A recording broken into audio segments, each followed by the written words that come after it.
மற்றும் ஒரு முக்கிய செய்தியை பார்த்துக் கொண்டிருக்கிறோம். விளாத்திக்குளம் 12ஆம் வகுப்பு மாணவி பாலியல் வன்கொடுமை வழக்கு விசாரணையை சிபிஐக்கு மாற்றக்கோரி மதுரை அமர்வில் முறையிடப்பட்டிருக்கிறது. கூடுதல் விவரங்களை செய்தியாளர் மாரிசாமி வழங்க கேட்போம். மாரிசாமி வணக்கம். மாரிசாமி, விவரங்களை பதிவு பண்ணலாம்.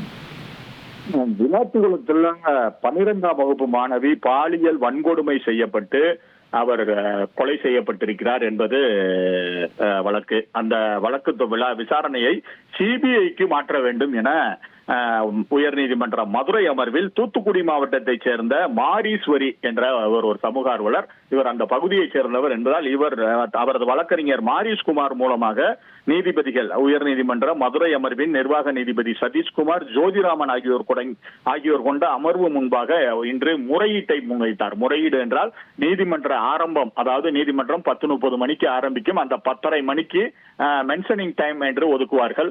இந்த முக்கியமான வழக்குகள் இருந்தால் அதை மென்ஷன் செய்வார்கள், அதை முறையீடு செய்வார்கள். அந்த முறையீட்டு நேரத்தில் அந்த விளாத்திக்குளம் 12ஆம் வகுப்பு மாணவி பாலியல் வன்கொடுமை வழக்கு விசாரணையை சிபிஐக்கு மாற்ற வேண்டும் என அவரது வழக்கறிஞர், அதாவது தூத்துக்குடி மாவட்டத்தைச் சேர்ந்த மாரீஸ்வரி தரப்பில் அவரது வழக்கறிஞர் மாரீஸ்குமார் நீதிபதிகள் சதீஷ்குமார், ஜோதிராமன் ஆகியோர் கொண்ட அமர்வு முன்பு முறையீட்டை முன்வைக்கிறார். முன்வைத்தவுடன் அந்த முறையீட்டை நீங்கள் மனுவாக தாக்கல் செய்யுங்கள், இந்த மனுவை விசாரணைக்கு ஏற்றுக்கொள்ளலாம் என அவர்கள் நீதிபதிகள், அதாவது மனுவாக தாக்கல் செய்யுங்கள், விசாரணைக்கு எடுத்துக்கொள்கிறோம் என நீதிபதிகள் கூறியதை அடுத்து இந்த வழக்கு முறையீடு நிறுத்தி வைக்க மனுவாக தாக்கல் செய்ய உத்தரவிடப்பட்டிருக்கிறது.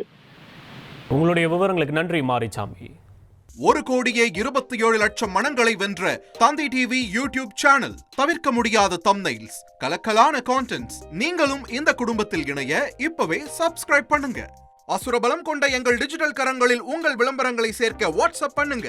8939888378. Email advtthanditv@dttv.in.